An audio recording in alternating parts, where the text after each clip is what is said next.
Hey Clashers, and welcome back to another video. And actually, I'm back from LA, which means we're diving into some Clan War League live attacks. That's exactly what we're going to do today. So let's see if we can turn around things and get some match wins in. Because so far, the results are kind of like mixed up and we're having some wins and losses. And right now, we're having a really strange road of win, lose, win, lose, win, lose. Like, yeah, let's see if we can interrupt this streak and go from win, lose, win, lose, win, lose to double win back to back. So far, it's looking good. Like, we have already started with 3 stars, which is awesome. But obviously, it's not going to be an easy match at all. But let's dive into some planning. So, we have the first base on our screen. So let's explain what's about to happen. Super bonus it is, and I'm going to do a queen charge on this far right side. Going to let the queen decide. Yeti blimp for the eagle and the multi-inferno tower, and then sending the super bonus from either side. This is the idea.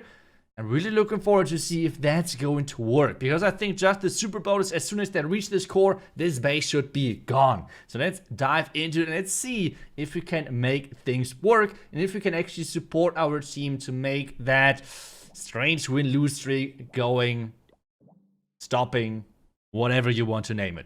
But let's get started. The cool thing is there can't be any black bombs in the beginning because there's just pretty much no space for that trap to be there.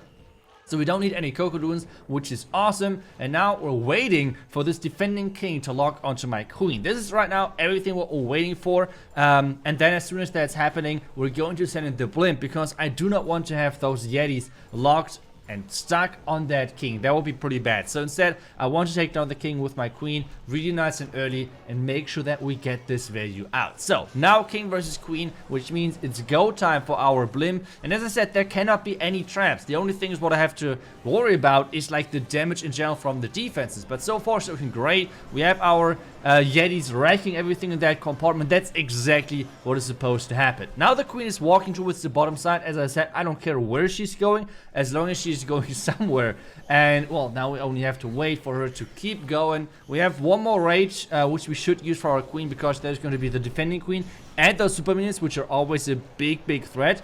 Now the wall break, getting even further inside with the next wall break, as everything like trap-wise is getting triggered. I'm trying to get the king in there as well. And then the early jump. The jump spell though, the jump spell, that's really important. More place towards the top side, because we want to get into that town hall as quick as possible, and this is why I'm more leaning towards placing it towards the top side. Now with our boulders approaching that core, we're dropping the last final raids and pushing everything in there. I'm trying to delay the vulnerability a little bit to make sure my super boulders are catching up, because they just now enter this core.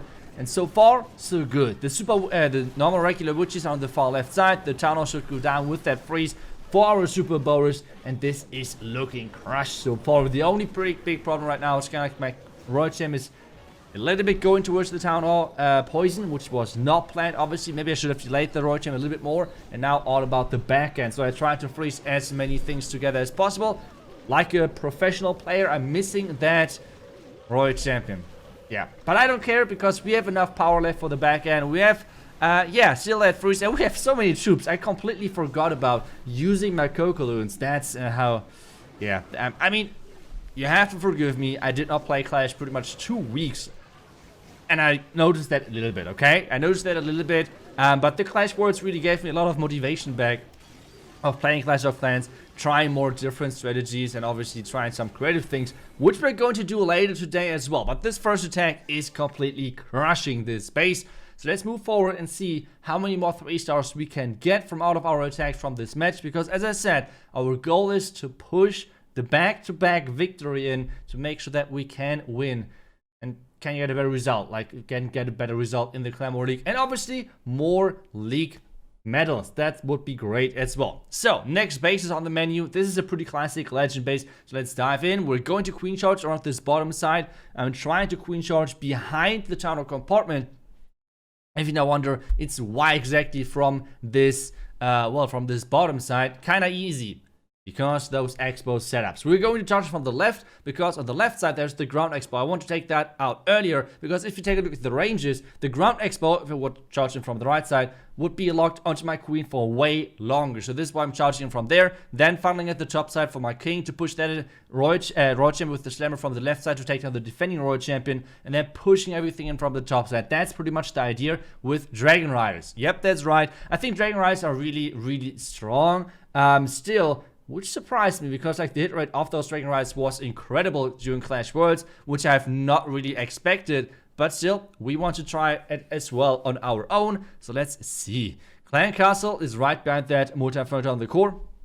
And as long as I'm not going completely crazy, we should be able to reach that town hall from the arch tower compartment. That's at least the goal. So now we have the queen starting, funneling the right side. We don't have any sneaky goblins, so we have to use a wizard. At the top side, we're using minions already from the start. And now, yeah, that's a little bit late. But hey, we're keeping our queen alive and saving that queen ability, which is awesome.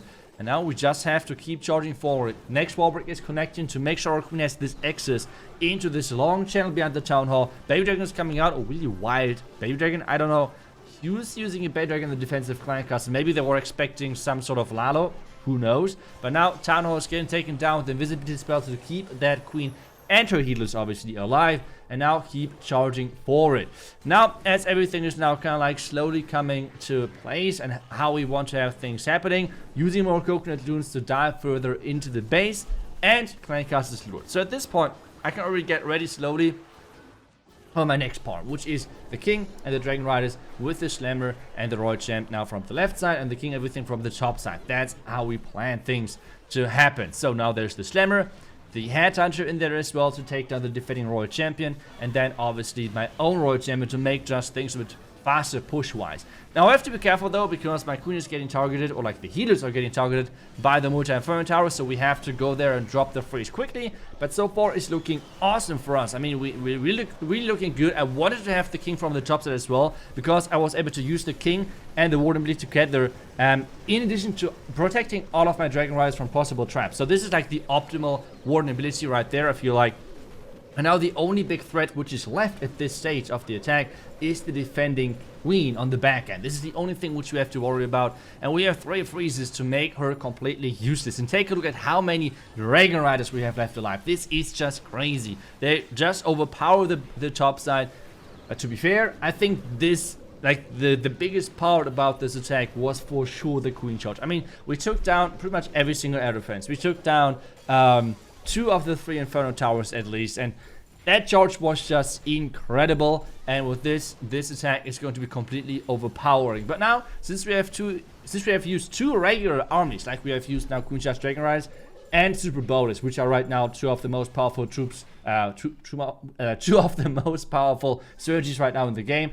The next one is going to be all about having fun. So let's dive in and we'll try to explain what exactly the plan and what exactly the approach for this plan is. So we have this queen charge in from the bottom side. I feel like this is really strong looking, because we can like reach the scatter shot, we can take down the bottom compartment obviously as well, we will lure the clan castle, and then we can just keep wall breaking my queen further into the town direction. The only thing I have to be careful about is that my queen is pathing the right way and she's not skipping that scatter compartment, otherwise we might have a problem. But yeah, this is pretty much the pathing I wanted to have for my queen, and the wall break locations as well. So now the question is, what do I do as a follow-up?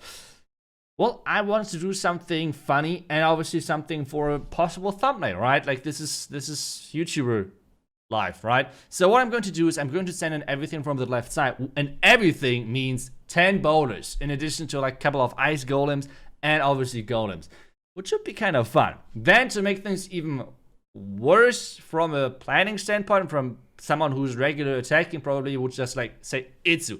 There's just so many more better options. But I'm really afraid of having a time fail, okay guys? I'm really afraid of having a time fail. So I thought, okay, what should I do with the siege machine? I'm going to use the siege machine from this far right side with the siege barracks. And inside the siege barracks is going to be, yep, that's right, super minions.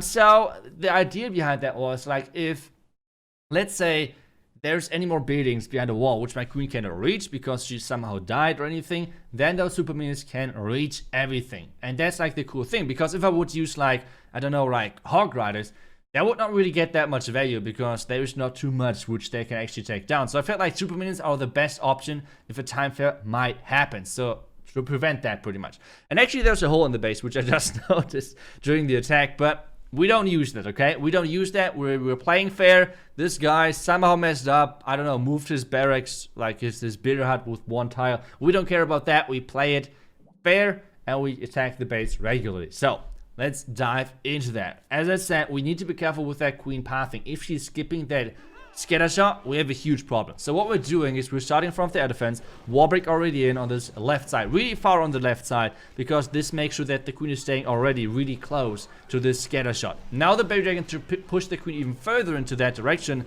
And now the question is, where do we place the healers? I would just place the healers behind the queen, because otherwise, if I place it too much to the top side, I felt like if I skip the scatter, the healers are going to die within seconds. If I place it too far to the bottom side, the multi-inferno tower is too early on my healers, so I just had to place them like this.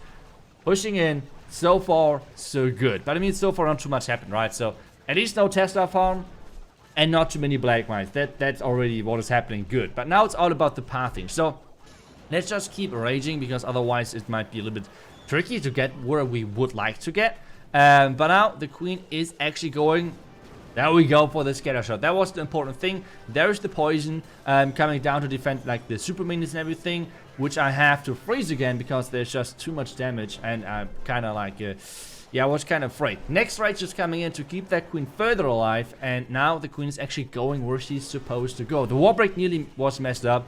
But hey, it's alright. The queen should walk inside that next compartment. And as the eagle is activating, we're dropping the warden with that king, with the ice golems, with everything on this far left side to make sure that this push into the single inferno tower is working. The single inferno tower is locked onto my king, so that's why I have to use the freeze onto the single inferno tower. The queen so far is looking great. The next wall break behind the tower is working as well. But we have only one rage left.